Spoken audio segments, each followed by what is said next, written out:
Hello world. It's Simon Stokes here, Ableton Certified Trainer at subSine Academy, and welcome to our very first ever live stream. We're really excited to be doing this. Kind of not sure, we've cobbled it all together. I've got Eric here, my handsome assistant, who is helping out. He's going to be managing the questions on the chat. So if you've got anything that you want to ask as we're going along, this is going to be really freeform and kind of working out push as we go along and just kind of trying to learn a little bit together. So feel free to chip in as we go as well. So I would say I have had push for a couple of weeks. Ableton were really kind to hit me up with this beautiful push 3 a couple of weeks ago to get familiar with it. I've not had as much time as I would have liked to really get stuck into it, which I think is kind of nice for this live stream because although I feel familiar with it and I'm obviously really adept with push 2, I think this is about let's feel it out a little bit and see what we can do and can't do in standalone mode. Let's actually make music with it. Let's look at plugging hardware into it. Let's just look at trying it connected to push to live and just tethering it and see how that kind of works. We'll just try lots of different things to sort of push it to its limits a little bit. Oh, that was awful. And just see how far we go. But obviously anything that you're interested in, if there's specific stuff that you're interested in, then just chip in the comments, and we'll probably stop every wee while and just go through any questions that people have got. So yeah, welcome to everyone who's come here. A lot of people who are tuning in are probably students who've been at the school here, who've studied in the classroom with me. We run a whole range of different courses, from beginners right through to modular synthesis, mixing, mastering, sound design, all that kind of stuff, but primarily focus on Ableton Live, taking you right from the beginning through to expert. So there's probably quite a few people who've been on those courses. Hello to my fellow alumni. And I wouldn't be surprised if there's quite a lot of people who've studied my online courses. There's now thousands, literally maybe more than 4,000 people have taken my online courses around the world. So a lot of people have heard my voice coming into their ears non-stop for many hours, but maybe haven't sat face to face. So welcome to you guys as well. So yeah, we're going to get cracking in about it and just start noodling around with push and seeing what we can come up with. Now I have the fully standalone version here. So I guess you guys, if you're here, you've probably already read the specs of push, but there's two different versions. There's the standalone version. This is monster, absolute beast. It's pricey. It's just over 1,600 quid at the moment on Ableton's store, but for that you're basically getting a fully standalone DAW that you can use in the studio, on stage, or kind of wherever you are. So it really is powerful. For the first time, Ableton has come out of your computer and into a piece of hardware. And it's slick. It's really slick. There's a lot to it, and we'll get into that as we go. But I have the standalone version. There's also just a tethered version, which you can use, which is just a controller for Ableton Live, pretty much like Push 2 is. But with the added bonus of these beautiful MPE pads, which we're going to get into, an audio interface built into it, so you can connect up all your hardware. It's really flexible, actually, way more flexible than I thought it was going to be. It's really powerful, and that keeps surprising me. So yeah, we'll get into that. But yeah, on the standalone version that I've got here, you can run everything that's within Ableton Live. So all your devices, all your effects, Max for Live devices, almost all of them are compatible at the moment and work nicely, with some little caveats, which we'll come to as we go through. But basically, as long as your project is 100% Ableton Live, it's going to run in standalone mode with no computer, no problem. It doesn't run VST plugins at the moment. So if you're making tunes inside Ableton Live with VSTs on them, you just freeze those tracks. It actually gives you a prompt. Do you want to freeze these tracks before you export it? And then you can go ahead, freeze all tracks with plugins, and then just drop your project onto Push by Wi-Fi, and it's just there ready to go, and it works really well. So yeah, we'll take a look at that as we go as well. The MPE pads, these kind of polyphonic expression pads, are just beautiful. In fact, I'm going to load something that I've spent way too much time on. Let me go to MPE sounds here, and we'll go Dolcemata. So this is just one of the presets that's built in to Push. Now, it's just a string instrument. It's a multi-sampled instrument that runs like a charm. And you can see there's no like noticeable latency. We'll get into that in a wee second, but this is just playing. The pads feel really soft, really sensitive. Like I can touch them so gently or bash them. They're really, really dynamic pads. And something that I would say I wasn't sold on too much prior to playing with Push was MPE built into keyboards, which is the ability to like slide between notes or use pressure and sensitivity to add more movement to your sounds. But here it's implemented really well. Like, so if I play a note on Push, I can bend it in all directions. I can slide between notes. So you can actually...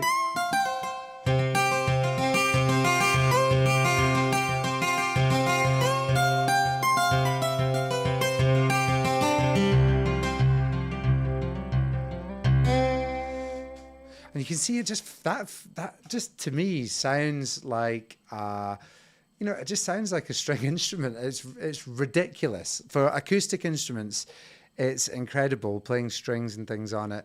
But also with the electronic instruments, we'll look at that as well. Just being able to filter things in, tweak FM settings, like really add dynamic movement to things. It actually is really good. I would say this is the first thing I've ever seen which has converted me to thinking that I need MPE for tracks. So yeah, it's absolutely brilliant. But so that's one of the key things that's going on with this. Yeah, because it's standalone, let's just talk about this for 1 second, right? I'll keep this in. Let's just jump into the settings for 1 sec and I'll show you here. So in the settings inside Push, there's so much more to it now. There's different, you can see at the moment it's telling me Push is in standalone mode. That means that it's just running without being connected to Ableton Live on the computer at all, other than maybe by Wi-Fi. Which we'll get onto. It's got 100% battery. This is something awesome. There's a battery built in. That means that, you can jam it anywhere, which is really, really nice. I thought maybe as an experiment, they say 2 to 2.5 hours battery life. I was thinking as an experiment, let's yank the power cable and switch to battery mode. This is making me nervous, but this is my years of live performance. This is freaking me out. But that is one of the things, if I imagine... One of the things that always gave me the fear when I was playing live in clubs all over the place was, what if someone yanked a cable or pulled something out or whatever? So the idea that you could transfer your full live set onto this and run it standalone without on battery if you needed to is, yeah, really, really nice. So I think, although it still says it's plugged in for some reason, it's not. I should say that I'm not sure if they've updated this. I'm on a beta version of the software. It says it's up to date, but this is a beta version of Push's software and a beta version of Live running on it. Now, I don't know why that is, because I've tethered it to the non-beta version of 11.3.2, which is out now. But hey, there are some little bugs and quirks in there, but that'll get ironed out. It's just right at the start. It's version 1 beta.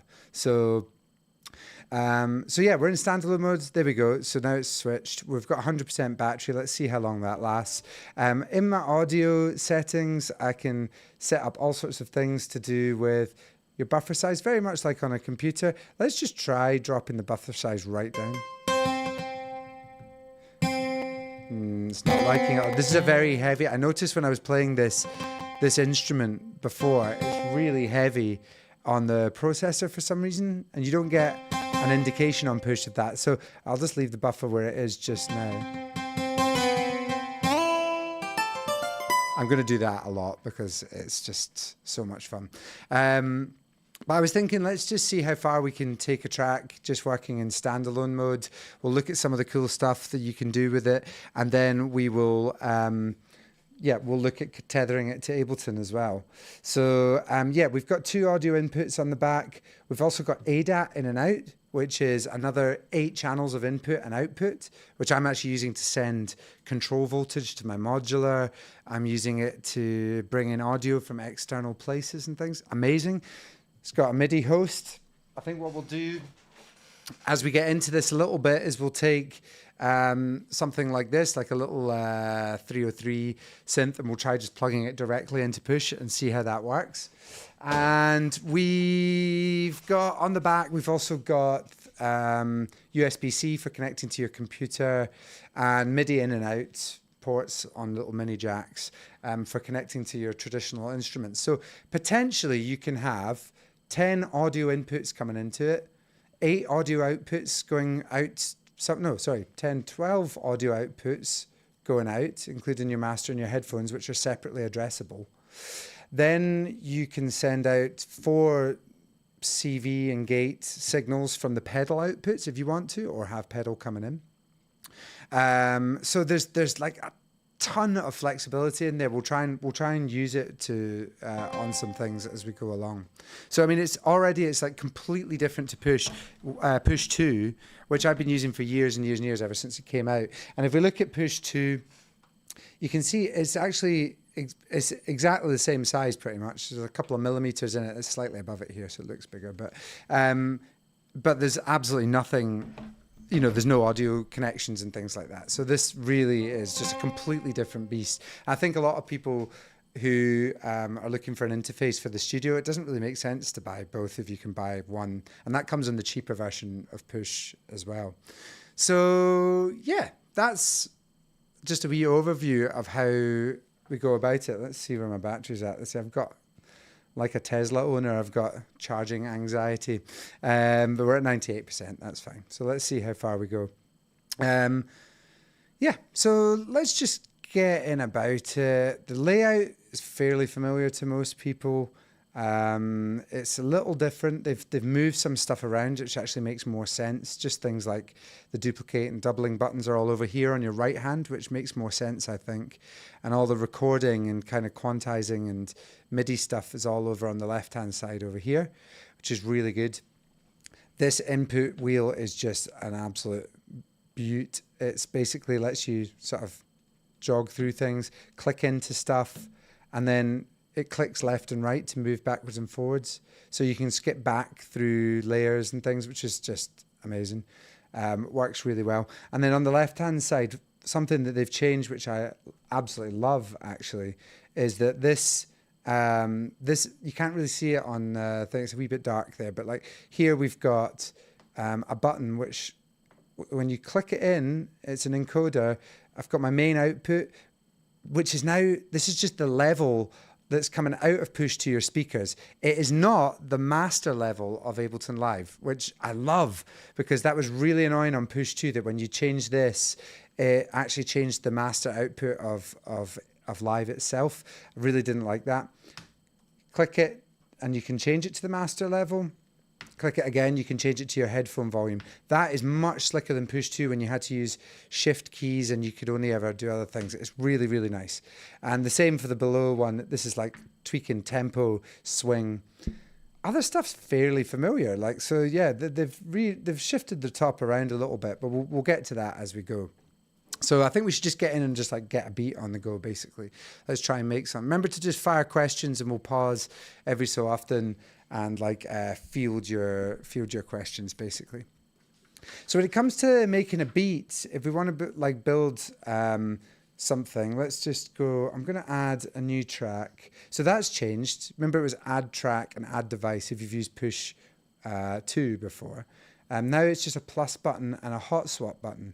And this changes depending on what you're deciding to do. If you click plus and choose a device, it just adds it onto the end of the chain. If you click plus and choose a track, it creates a new track with that, whatever you've chosen. So let's skip through. Let's just choose okay, let's go with that. So loaded a drum rack. This is largely the same. It's not like massively different here. But in case you haven't used Push before, you've got your drum pads down the left-hand side. We can create a clip on the right-hand side. So I can create a 1-bar loop here. I can create a 2-bar loop, a 4-bar loop, an 8-bar loop, 16-bar loop, you know, whatever you want. And you can go back to a 1-bar loop just by double tapping it. So this by itself opens up a totally different way to build beats than you would be used to inside of Live. So let's just take a look at that quickly, because it offers a more playable way of doing it. So say, for example, I want to draw in my kick drum. Well, let's just stick with the 4/4 for this. Oh, that feels slow. Let's bring this up a touch. Oh, that's swing. Actually, I want a bit of swing as well. Let's dial that in too. Let's go nice and swingy for this. So yeah, as with Push 2, you can draw in. You can click on a thing and draw it in.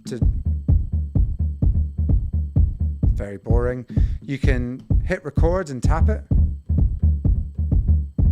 and your shonky human timing is showing up badly. Click quantize. And you can quantize that. Or my favorite way to draw stuff in is to do the same, put it in record, but use note repeat mode, which means that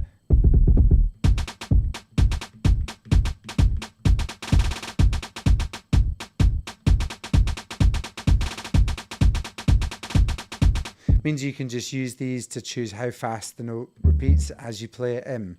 Now, I think there's a bug there when I'm playing this. I've been trying to work this out, but like, let's take swing off. Now, as we add swing, it swings as expected in 16ths. If I switch it to 8ths with no swing, it sounds right. Add some swing, it sort of swings it weirdly, and it gets really weird on the others. Now, it didn't do that on Push 2, so I'm wondering if that's maybe a bug, although it seems fairly significant. So yeah, we'll have to see. But anyway, drawing stuff in is dead easy.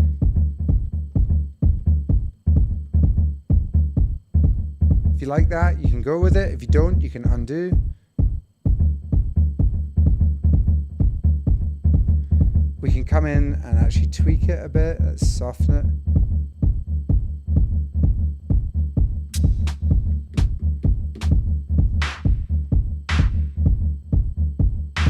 Okay, so basically I've built a little sort of basic layer to the drums here in this slot 1. Now, there's different ways of building beats on Push, and particularly in Push 3, it feels nice to do it this way. So like, if I flick over to session mode, this is showing me the clip. This is essentially like session view inside Live. I'm assuming you are using Live, so session view is the vertical view, and this is showing me all the clips that are in my project. At the moment, there's only that one that I've recorded.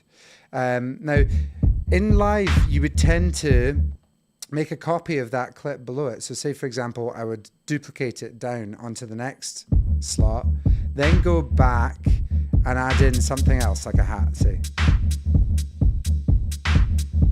Now, that's fine, but it's a little bit clunky on Push, jumping between different kind of clips and things like that. There's a much better way of doing this. So I'm going to go back to here and delete that and go back to this clip. Now, if we double the length of this loop, there's a button double loop, then I get a copy of it in the next clip slot. So I've got 2 copies of the same loop here, this one. And in the second one now I can, let's put it in here. So now I've got, although it's just one clip in Live, it's 2 bars long, and I can use Push to jump between those different bars. And I don't have to, it's not quantized, so I don't have to do it like right at the end of the bar.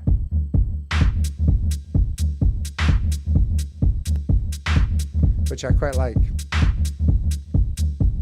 So this way you can build up. If I take this one, I could double this again, and then in the next one I could that's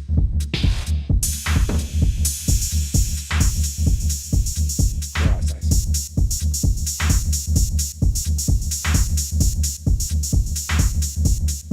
little bit, soften it a wee bit maybe.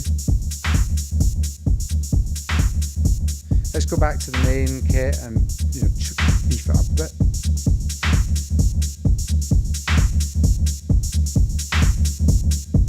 This is all the stuff that's just so dry and boring when you do it inside live, but when you do it on Push, it's just really quick and immediate.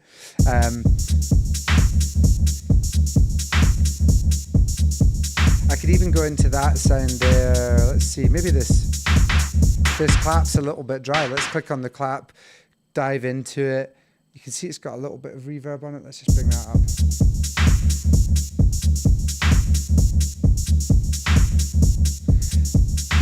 I could add a device to this if I wanted to add a new audio effect, say like an echo or something. I could just click the add button and add it, and it adds it to the end of that chain. So it's just on that clap.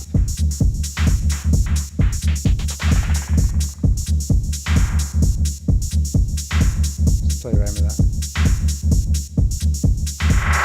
Oof.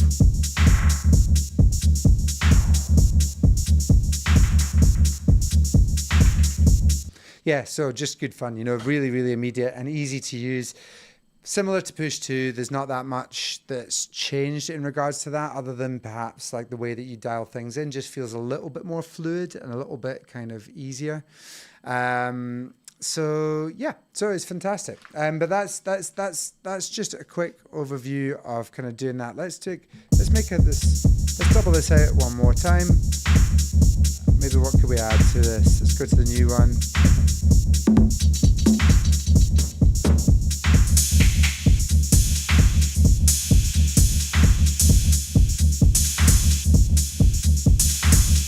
Let's mess with this.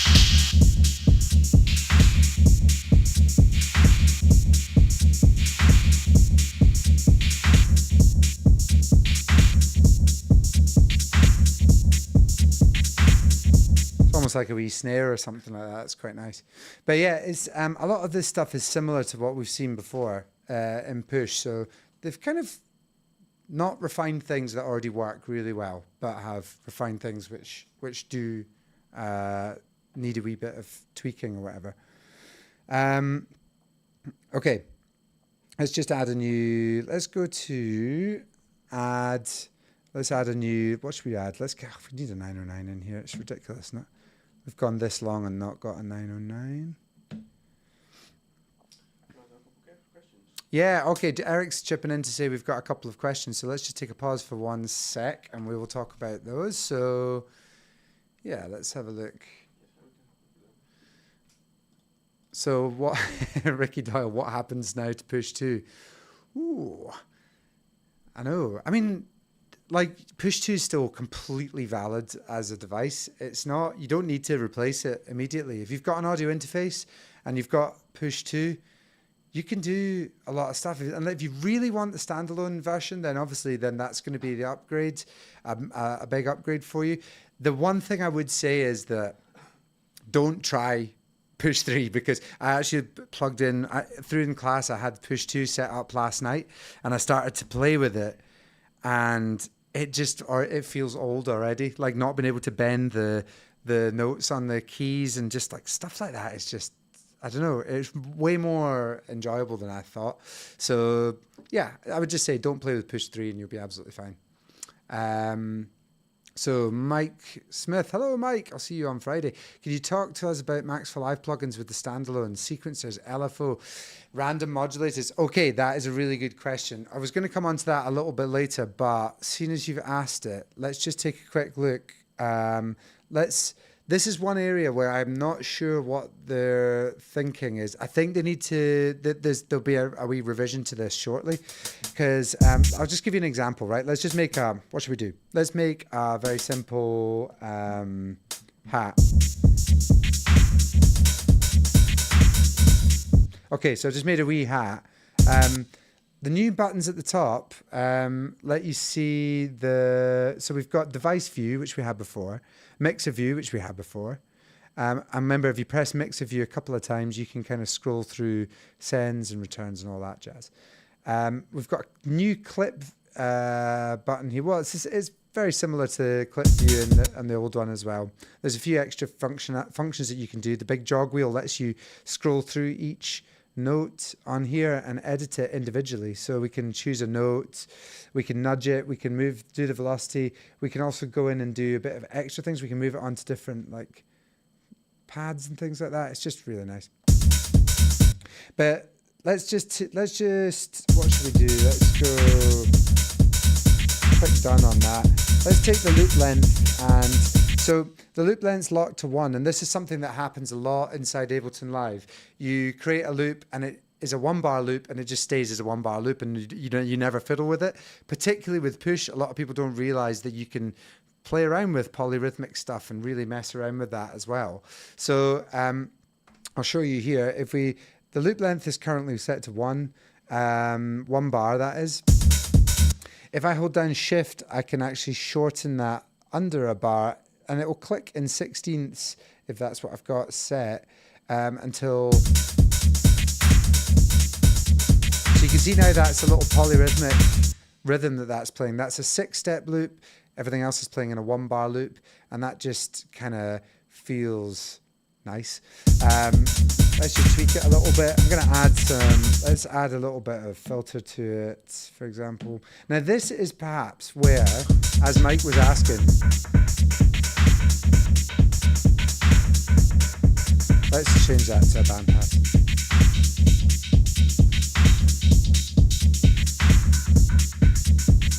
This is perhaps where I would maybe like to add Max for Live LFO that will modulate this, make it move around or something like that. Now, Max for Live is fully built in, and it works well for like instruments and things like that. However, even though in Ableton's default devices, like even in the audio effects, you can choose LFO here from Max for Live.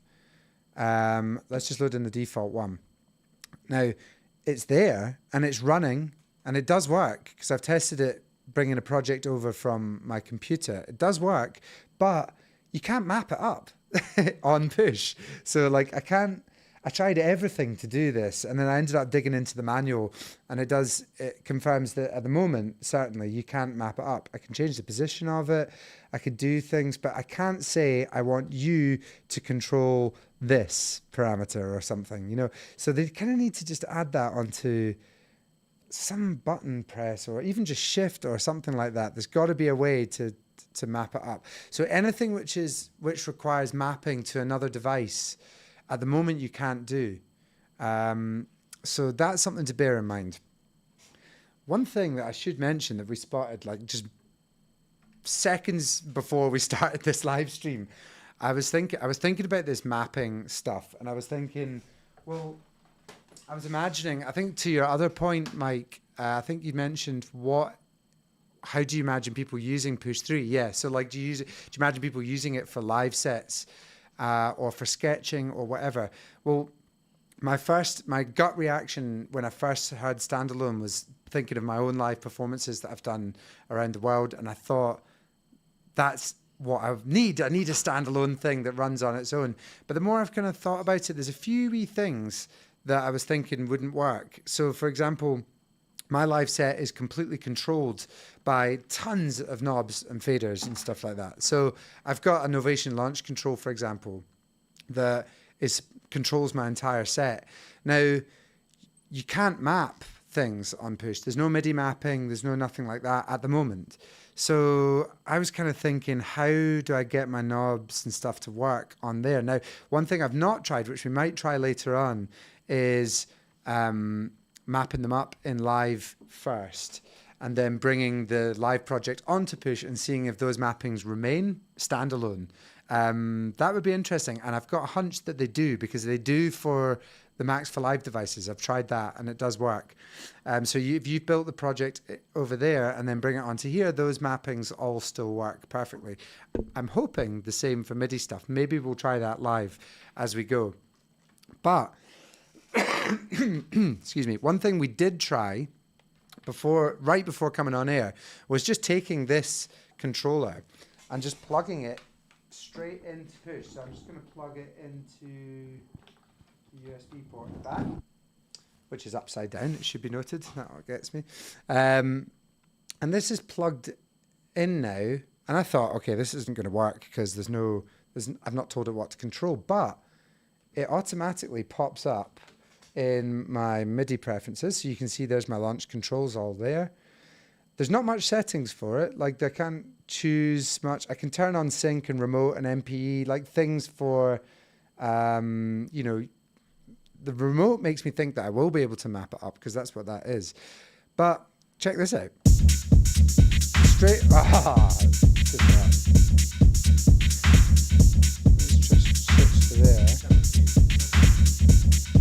Maybe it's because they're in the settings.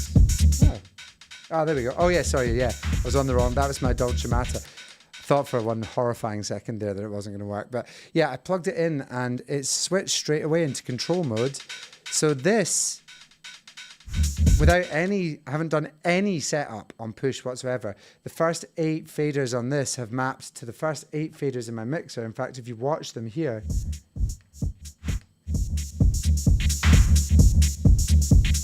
so this is, as long as your MIDI device acts as a control surface, then it's mapped up automatically and it's ready to go. And I can actually even, if I go back to let's go back to these 909 hats.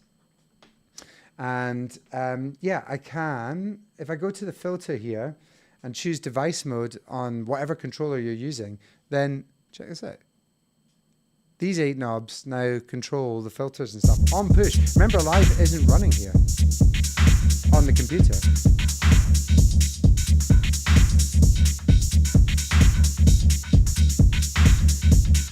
And I can mute things. Let's go into mute mode. Oh, I haven't got much in yet. Also, my mute buttons are broken. I should say that. That's pouring one too many beers into it in live performances. I think finally it's given up the ghost. But that works. And that is really cool because I didn't expect it to work. And this is what I keep finding with push is that there's like things that I try that just work that you wouldn't expect to. So yeah, hopefully that makes sense here. Will there be a push 2 scrappage scheme?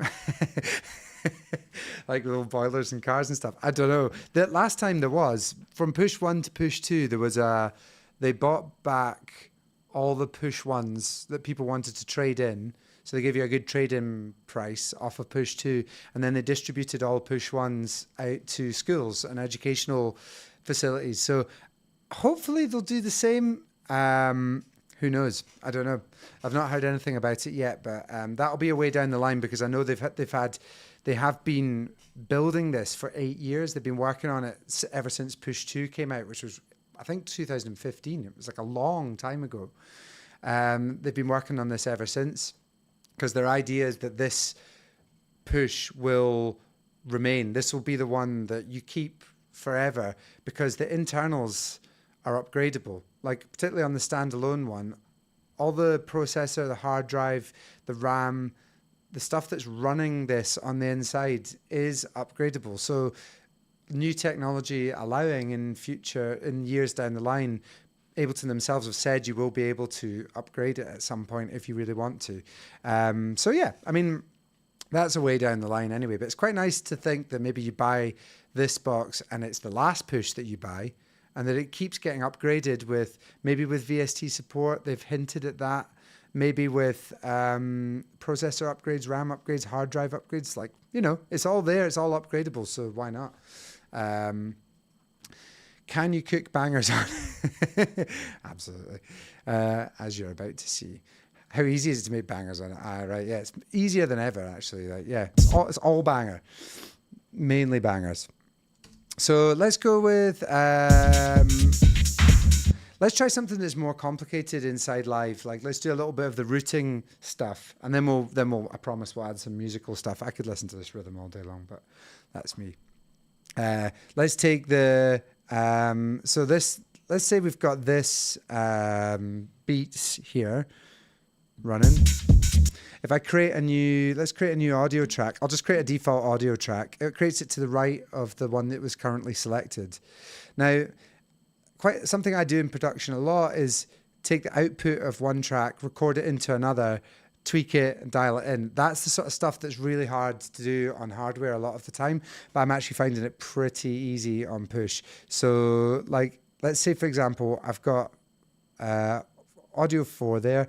I want to go into its mixer, press it a couple of times till we get to input and output. And then I choose to record the input from this device here. So that means that whatever's coming from this track, the drums, are going to record into this track when I hit record. So let's just turn monitor off so it doesn't get too loud. So now I can come in and let's go into session view here. I'll put this track into record, just held record and pressed it, and it's armed it for recording, ready to go. And then if I just tap one of these, it's going to start recording into the clip. I'll show you the clip as it does it. Lagged a wee bit there. Let's loop it now. So it's exactly the same as that at the moment. If I solo it out, it's just a perfect copy of that one. But this lets me take a little loop of it maybe. Let's pitch it down.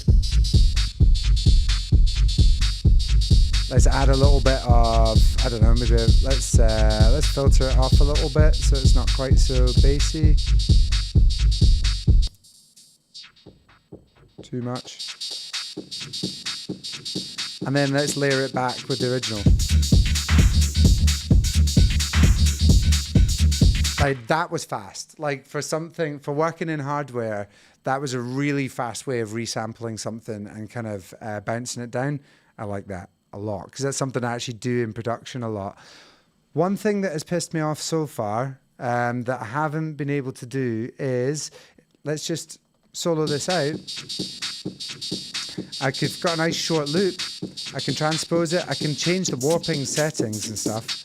I can change it to complex, complex pro, all that jazz. But I can't, in Beats mode, for example, I can't get in to the actual warping settings that are clearly running and edit them. And that's something that I do a lot. And it's there. It's doing it. So there should be a way of doing it, but I can't find any way. Let's undo that back to what it was. It's a minor quibble, but it's something that you know, you may as well, like, I mean, in the grand scheme of things, how much they have added and how much they're doing, that's like quite a small thing. But yeah, we can also take that loop. I mean, one way of getting around that would be taking that loop that we've got here and actually converting it. I've not tried this on here yet, but it's given me options. Convert to simpler, drum pad, harmony MIDI, melody MIDI, drums and MIDI. So yeah, all the options that you would normally have in a context menu of live seem to be there intact. So I guess if I bung that into simpler, let's see if that works. I'll go back to playing it. Oh, solo that. Okay, so it's pitching it traditional at the moment. Still very cool. But I guess if I dig into simpler and go to warp mode, here we go. And let's change this to warp. Warp as 0 bar. Now, where do I tell it I want it to warp? Warp as 0 bar, is that a button? Warp. Am I missing something here? Dig into simpler, warp on. Okay. Ah, that's right. That's it.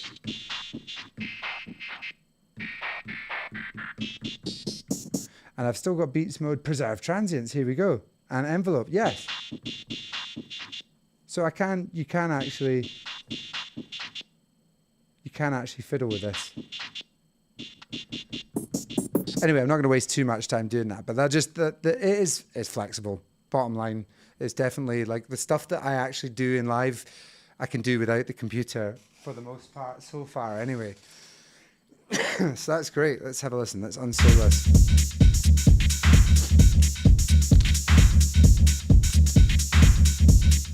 Now, let's go and let's just try adding a sound now. So let's add a new MIDI track. Let's go into one of my packs. So this is quite cool. You've got all the packs that you use inside Live are here. So basically we've got like, I've only installed a few at the moment because it actually takes ages. Like downloading them is fine. It does it really fast, but then you can't install them all at once. So you install one, it takes maybe like, if it's a big, like one of those big Spitfire ones or something, it maybe takes 5 minutes. And then after it's installed, it takes you right out of the, the packs thing. So you need to go back in, find the next one that you'd already downloaded and then install that. And so it does take a wee while. There doesn't seem to be a way to do that from live, but I imagine they'll add that pretty soon because it's like, that's a fairly simple thing to do. But basically, if I go into my available packs here, you can see that like I've got every single pack that Ableton I've got, and you can install them really quickly and easily, and then it just adds new stuff on. So say for example, I love this Dystopian Signals pack. It's just got loads of great sounds in it and stuff. I can navigate to these. Again, I can click back with the jog wheel to go back and be like, nah, I want to try this one. Go back. It's just very, very nice to navigate. You can also just use the arrow keys if you just want to move quickly through menus and stuff. Makes a big difference. Let's turn preview on and we'll have a listen through. These are just the best pads. Oh, let's take that.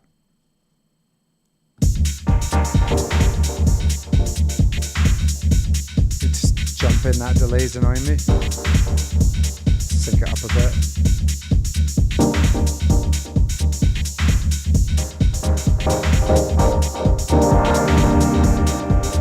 Now again, I know that this is on channel 4, so on my, yeah, straight away I'm just fiddling with the levels on my controller here.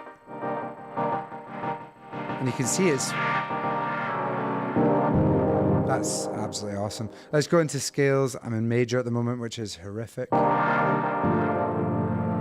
Flick it to minor. Let's keep it sad.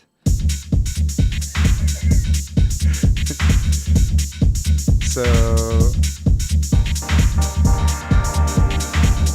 let's see. Now, this isn't an MPE sound, but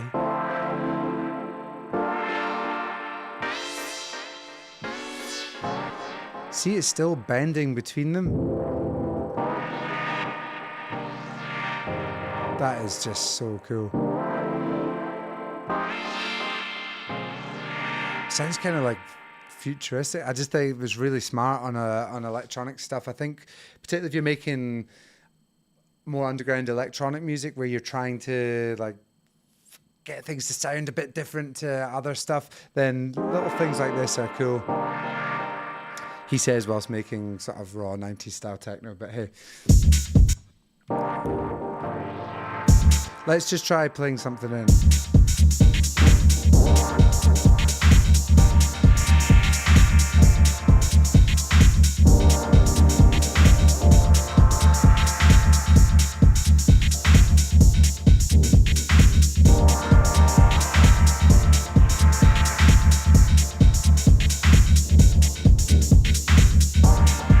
That's nice. Quantize it.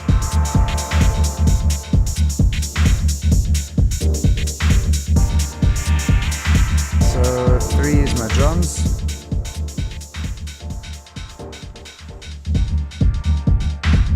Yes. Now it's moved my hats. We're on 7 now, right? See, this is great. It feels like I'm just playing a...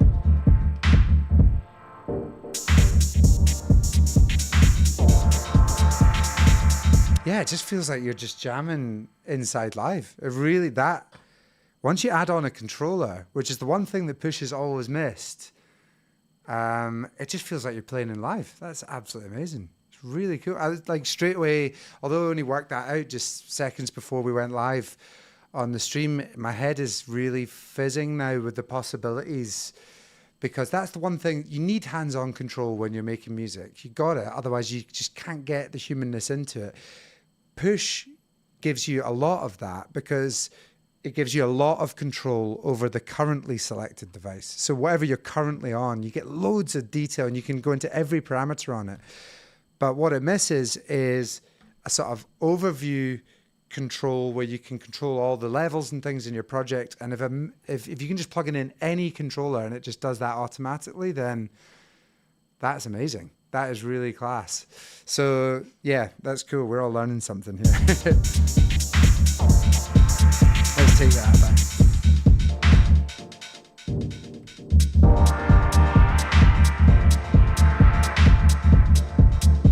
Let's bring that up a touch. I'm going to go back to the mixer here. Sometimes nice just to see it. So presumably, because this is built into a rack, and again, I've not tried this, presumably because this sound is a rack, if I use my controller here in device mode, I should be able to tweak the first 8 parameters. Yes, which is the 8 on the screen. That is amazing. That is class. Okay, so this is quite quickly, I've actually answered a lot of my own questions as to like how I would use this. Now I'm kind of starting to see, I would build everything into racks, which you should be doing in Ableton anyway. You should build every drums you make, all your instruments, they should all be built into racks, even if they're just simple one-chain racks. Everything should be in a rack, and even more so now, because as soon as you map up macros, they're on Push's screen, but you can also jam them on a controller as well.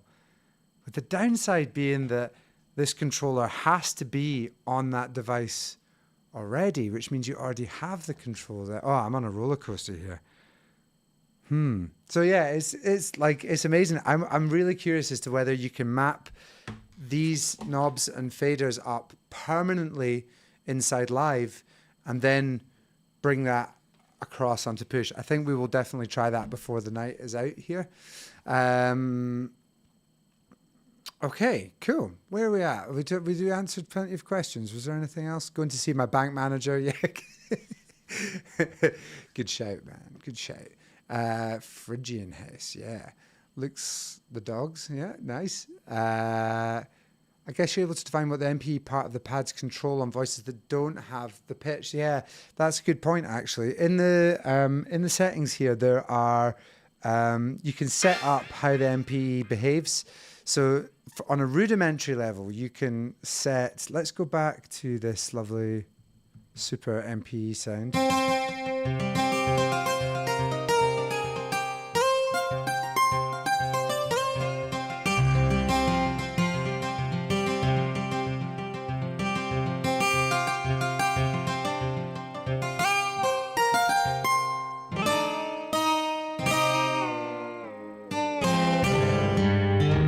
That is so weird and cool, isn't it?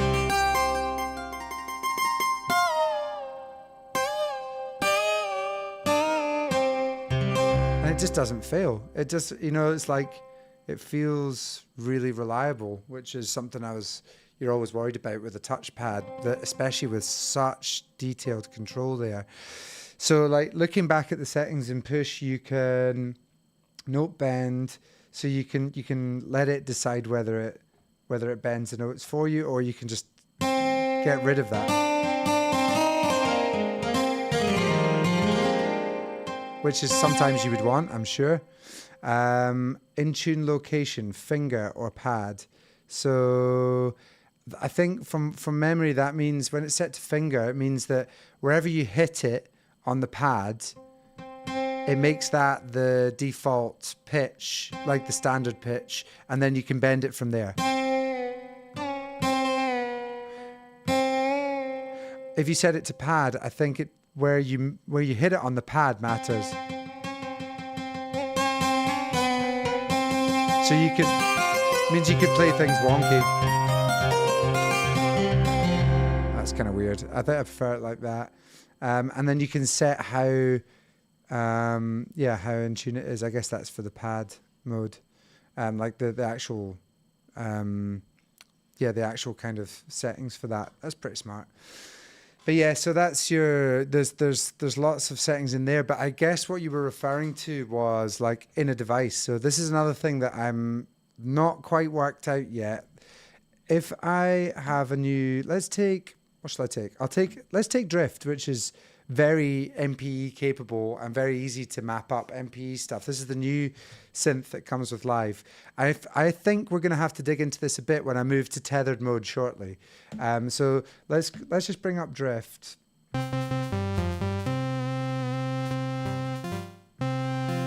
At the moment, it's not MPE'd up at all. Or maybe it is a little bit, actually. The pressure is moving the oscillator shape. That's quite cool. But it's just doing it a little bit. Now, from my hunting so far, I don't think you are able to set up what the MPE stuff does. Pressure. All right, that's MPE. So maybe you can. So low pass filter, set it up to pressure. Low pass mod amount, let's make it huge. So I'll bring the low pass filter down. Filter, it's on. Oh yeah, it's just because I was pushing it too hard, so. Oh yeah. Oh yeah, and it's polyphonic as well. So that means I can bring up one note by pushing slightly harder. Okay, that actually was really, really easy. So you can do it with drift. I think that's probably been built from the ground up for Push 3 because they released that at the same time. It's great having a synthesizer, which everybody is going to have inside Live, because previously teaching classes, it was kind of a bit exclusive, because if you wanted to learn synthesis and sound design, you needed to have the suite version, which is really expensive, you know, for a lot of people. So having Drift, a synthesizer, available in the intro, standard, and suite versions of Live is brilliant from an accessibility point of view, I think, for people. So I think I'm probably going to move all my courses to my beginners courses to teaching Drift, because having played with it, I mean, I don't know if you've noodled with this yet, but the sounds, let's just go to synth keys. Some of these are just gorgeous. And because they're MPE'd up as well. And they wonk about. That's a professional term. If you don't know the term wonk, then...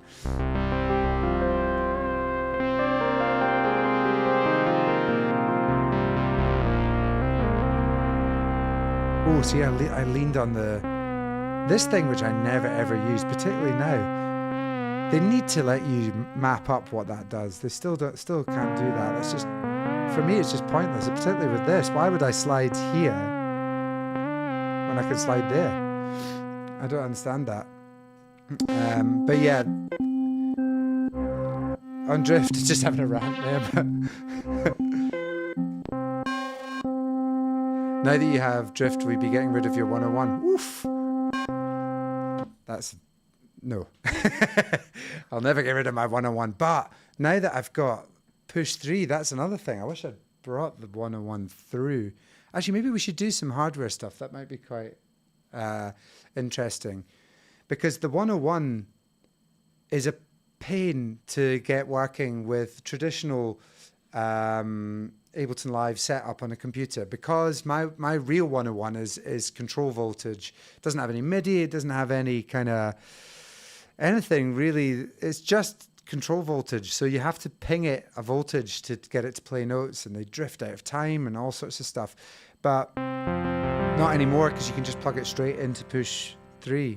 It pings out the control voltage, and you can just send it notes. And you can, not only that, but it totally took me by surprise, because I hadn't put two and two together, that when you're plugged into CV directly out of Push 3, it's MPE as well. So like when you bend a note, it bends the note on the hardware as well, which I'd never heard before. I'd never heard my 101 bending between notes and sliding and stuff. It's really, really cool. That's not going to fit with that at all. Do you know what is going to fit? Some acid stuff. So let's try that, I think. Let's bring in the 303, and I'll just show you, because this is another thing that just took me by surprise with how easy it is to get working. I should never say that before I do it, but let's look at this, right? So first of all, I've got this Behringer TD3. If you haven't got one of these, everybody should have one of these. It's like £129. It's like a fully analog 303 for £129. It's rude not to have one. Go and buy it. But basically, again, it's fiddly it's fiddly to use. Like a lot of people hate the sequencer, and even though that's what made Acid House, it created everything we love, it's still, a lot of people just don't like using it. They would rather program stuff in the computer. Fine. Okay, that's all good. A lot of people love the sequencer, and it's the only way to program for them. So also fine. So let's have a look at using this in both of those modes and how we can do it without using the computer at all. We can actually sync this up to live running inside Push. I didn't think this would work. This is another thing that I didn't think would work that does. So let's grab a cable. In fact, I'll just nick the cable from my controller for just now. I should say that you can plug a hub into the back of Push, and they advertise that 6 devices will work simultaneously, but the Ableton guy that I saw doing a demo on Sonic State, I think it was, he said 10 devices all plugged in. Or maybe he was, in fact, no, I think what he plugged in was a 10-way MIDI box, and he could fire out stuff, which I've actually got here as well.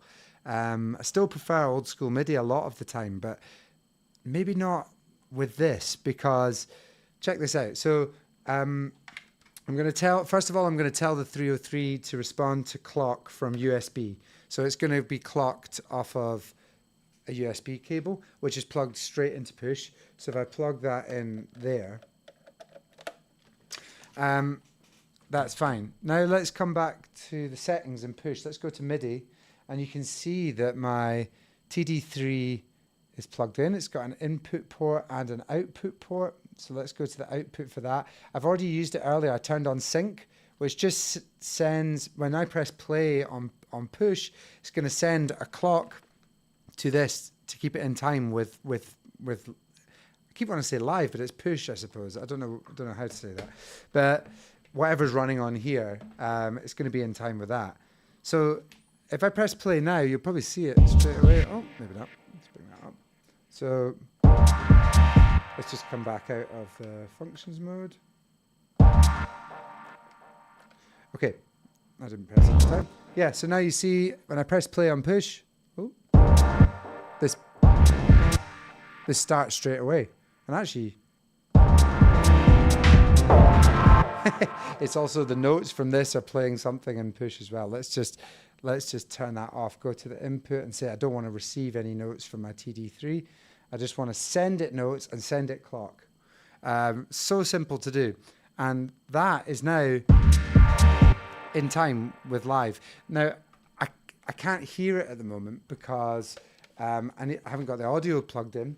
So I just need to take a cable. Let's just grab a cable here. I'm going to take the audio out of my TD3 and put it straight into an input on Push. So let's just bang it into input 1.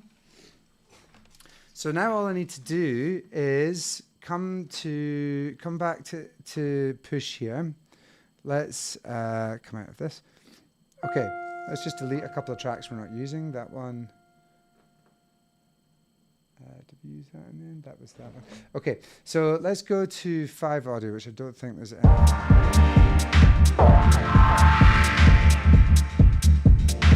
Oh, there is. Let's go on to 7 audio then. There's nothing on that.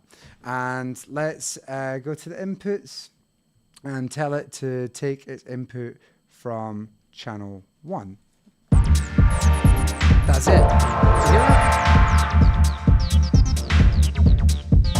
Put it on, so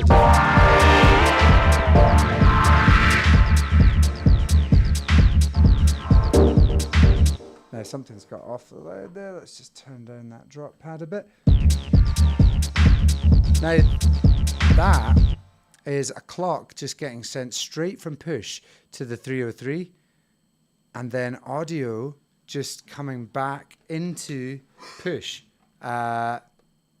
Literally, that is perfect.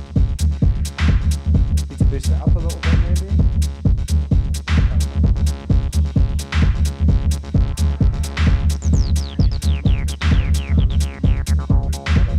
Yeah, up to 10, they were saying on the thing. So yeah, you can plug in 6 by USB using a hub. So you can send them all clock or notes or whatever. So this is just sending clock, so it's using its own internal sequencer.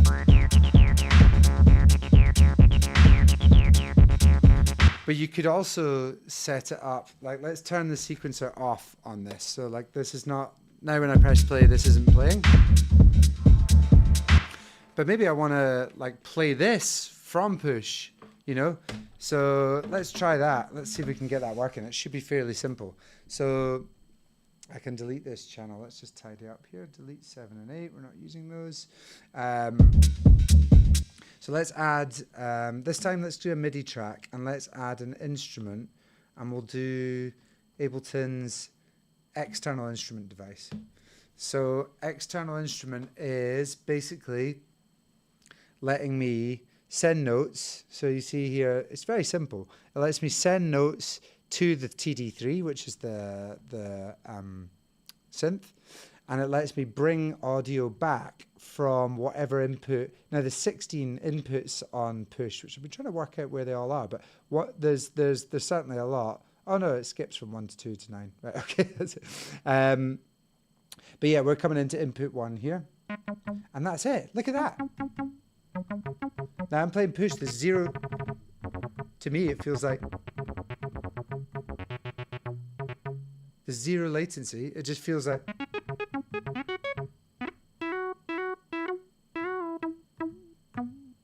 Hear that sliding?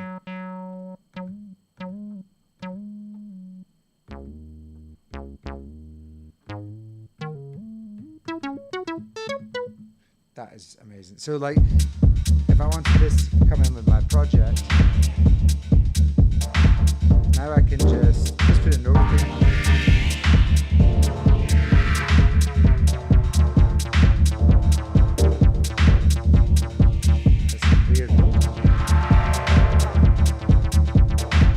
Completely out of tune. That's the problem with analog stuff. I'm just gonna.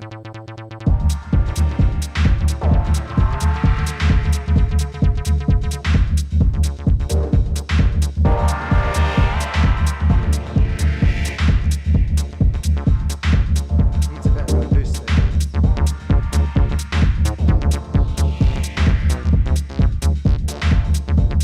Right, let's just record something.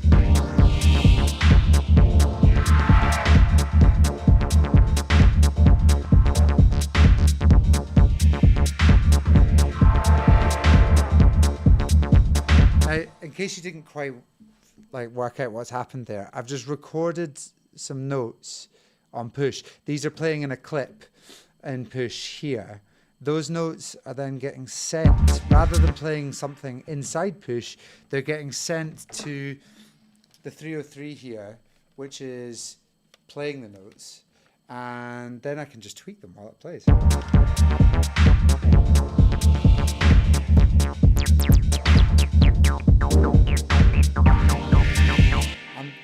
No, we need to get that a bit more in. I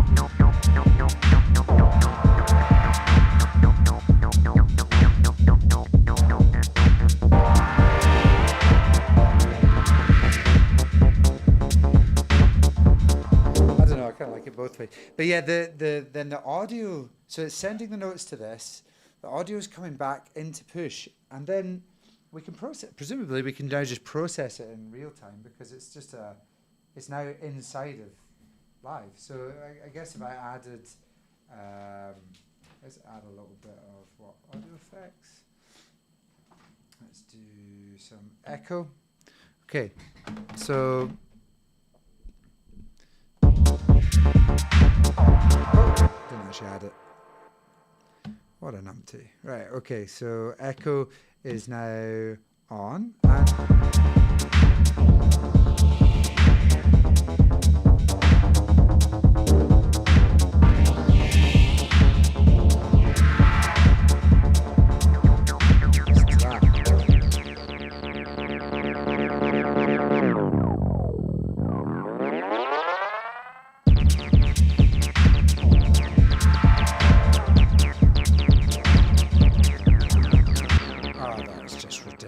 That is so cool. See, that's the beauty of it. See, when something works that you don't expect to work, because that seems like it will be trickier than it was, then that's good news, I think, for a piece of hardware.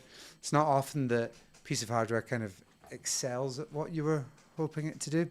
But But yeah, imagine if you've set up those external instruments for 6 different bits of hardware that you have in your studio. Maybe you could even put them into an ADAT box and have 8 channels plus those 2, so 10 inputs, all into Push, all recording at the same time, all getting fired notes.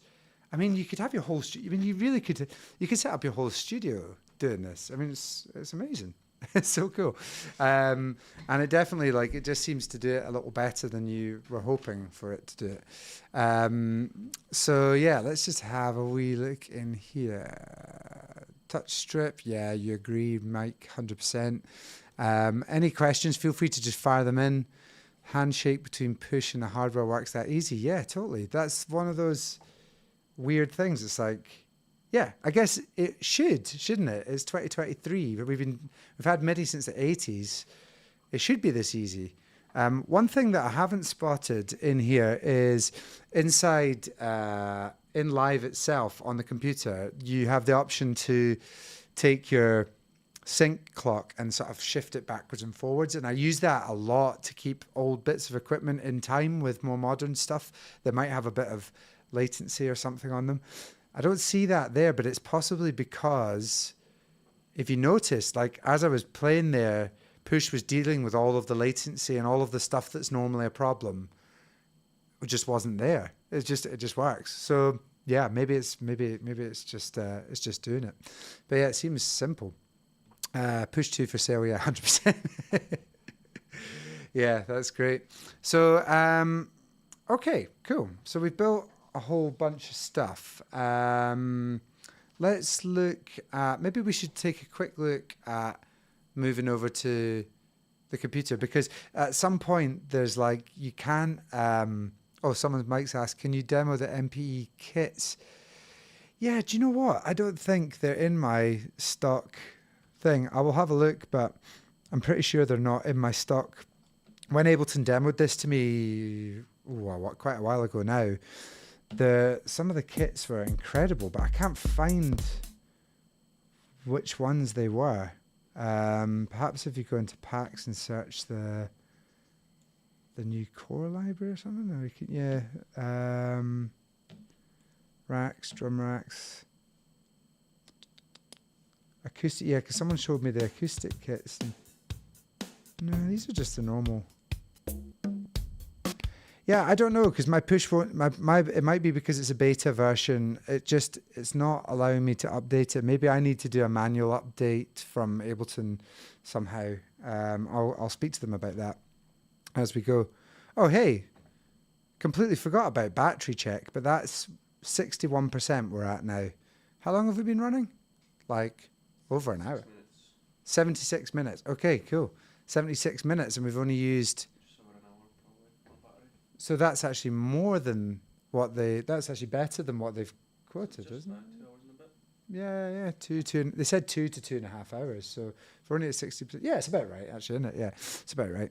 But yeah, that's good. That's good. I don't think you can complain with that. We've done this entire thing not plugged in so far. This is a lot. You know, you could do a lot of jamming in this time. So yeah, that's pretty good. Should we look at the continuity then, how it works between the two? So this is where we can take a quick look at saving. Now, one thing that has always irritated me as a hardware head, this studio is full of hardware, and one thing that always irritates me is being able to save names. I just never do it. Like I do lots of sound design on my synths, and unless I'm proper in love with something, I don't actually save the patch, because I hate scrolling through and kind of choosing names and all that kind of stuff, which is terrible. Like I tend to build so much stuff from scratch that I could actually save a lot of time by saving my favorites. I don't practice what I preach, because in class I would never say this. But yeah, basically on Push, that was something I was worried about, is if you've got to save everything all the time, like how's all the naming stuff working? It's actually quite clever. Like they've added, so if I want to save this project, like everything that I've done so far, I just hit save. And it actually gives it a name. It just chooses some random words, uncovered orientation. And it just gives it a name for you. I haven't found a way to change that name on here, but I wouldn't say that's the biggest, or maybe you can when it's not one that you currently have loaded. Let's see. Nah. Oh shit! Just loaded a different one. Anyway, yeah, that's pretty smart because it just gets around that, and at least it's like gives it a name that sort of sticks in your brain. You can always change it later on the computer, but I still think that this is your scratch pad. It's what it's best at. It's not like you still can't work in arrangement mode on it.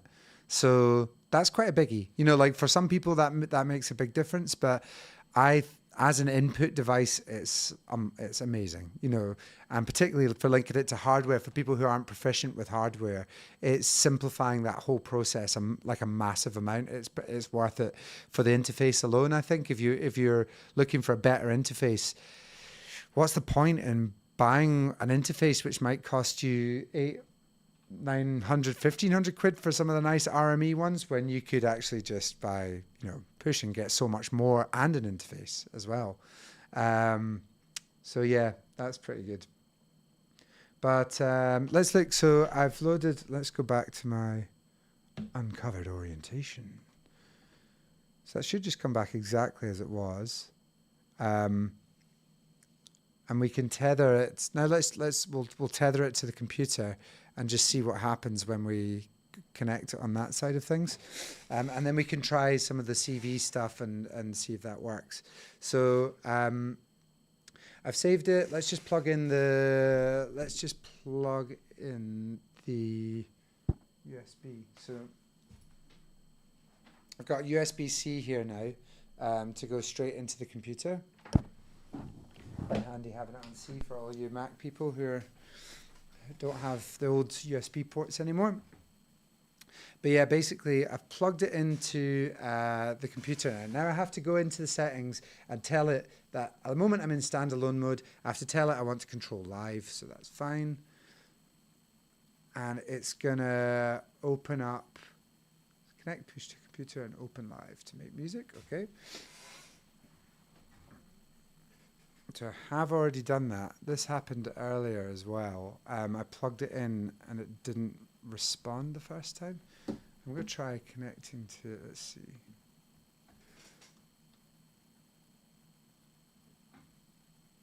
It's asking me to go back into, enter this, saying enter this code to access the computer. Okay, so I'm going to enter 152857. Perhaps it's got unlinked somehow from Push. Right, okay. So on the computer here, you can see that I've got live open now. And you can see we've got Push here. I can open up my projects. This is Wi-Fi. This isn't even over the USB at all, actually. This is just all done by Wi-Fi. So I can open up, I can actually grab this project. I can even open it from there, or I could drag it into my own user library, for example, on my computer. That was quick as well. I should note it automatically does a collect all and save when you save stuff on Push. So when you bring stuff over, all the samples you've used and stuff should be there ready to go. Quite good for collaborating as well. So yeah, let's take a look here. So I should be able to just open up this project.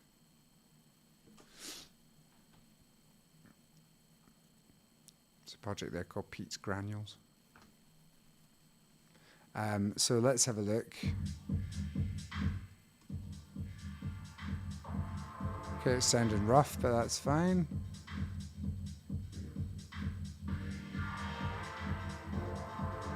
Okay, cool. So it's all worked absolutely perfectly.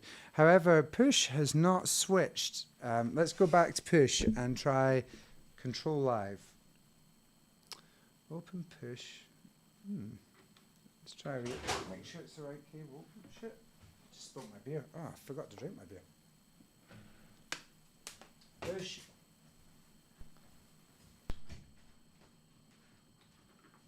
Let's have a look. Let's try that again. Plug it in. Okay, see, still, mine is a little bit buggy. I'm going to try something.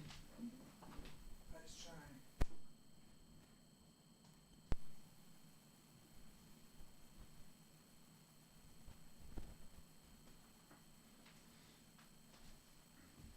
Nah, it doesn't seem to be working on mine. So like that's a bit weird. It was working earlier, certainly, but I should still be able to make something on the computer and ping it back to live. So I think that's what we'll try and do, just to kind of get us. Let's take that project and try just mapping up the CV or something, and then sending it back onto Push. See if that works. So it should do. In the meantime, let's just see. Has anyone got anything to say? Not too much. Feel free to flat fire over anything else. We're probably going to finish up fairly soon. We'll just do sort of last little bit of tweakery and see if we can get that working. I'm going to open up live again, like completely blank, and just see if it connects. So, because in live, what you do now is you set Push as your audio interface. So you actually choose it as your audio interface so that everything comes out of there, and it's like the master output for your computer. MPE Synth Lab kit, right? Okay, thanks, Mike. I'll see. I don't seem to have that. I'll see if I can find it. It might be that I've got it in the standalone version here, which is the actual released version of Push, but it's not going to work if I can't tether it. It's funny, it was working. See, this is interesting because it was working right before we started. I did a quick test and it worked fine. So I might let's try something radical.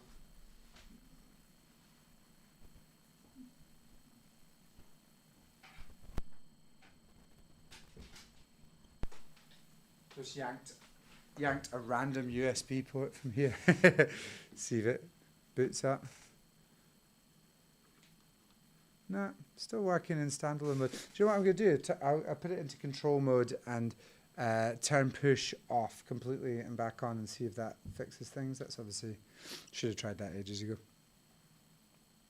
Cheeky wee off and on normally fixes it. But in the meantime, let's come back to here. We'll open up our project. We'll try just quickly mapping up CV control to something. So let's go to, I had it on here. So there's the LFO that I added. Remember I added that to this hat track way back when. Now you're probably not going to be able to hear this. So it needs to come from Push. Yeah, so I'm going to set this up so that it runs through Push. But yeah, what I wanted to do was this is what I was talking about. I wanted to map this button to here to see what happens. And then be able to tweak it and set it to do different things, maybe do some random kind of movements. Bit up nice and high. Randomness for the win. You should always randomize everything.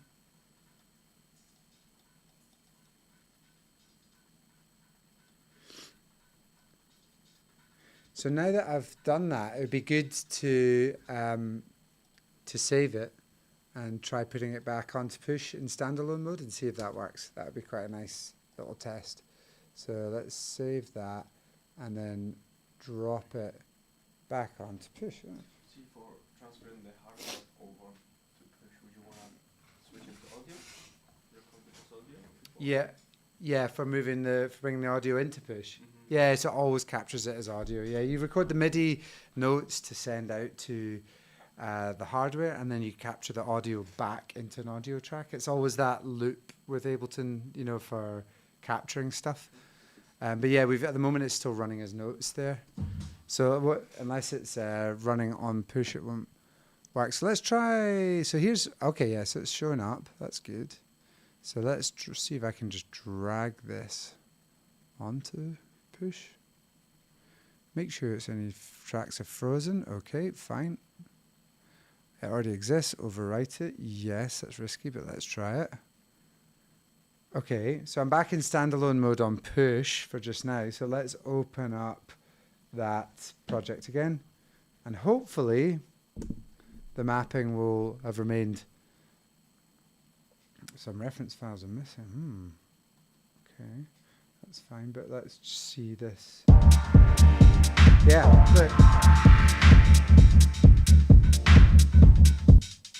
Yeah, so it all works. Like everything works. There's just at the moment there's still stuff that you have to just jump over to live to fix. Like for more advanced stuff, a surprisingly large amount of everything that I've tried so far has actually worked on Push itself, which is pretty impressive. I imagine if you're running live instrumentation into it as well, it would be an absolute monster for that kind of thing.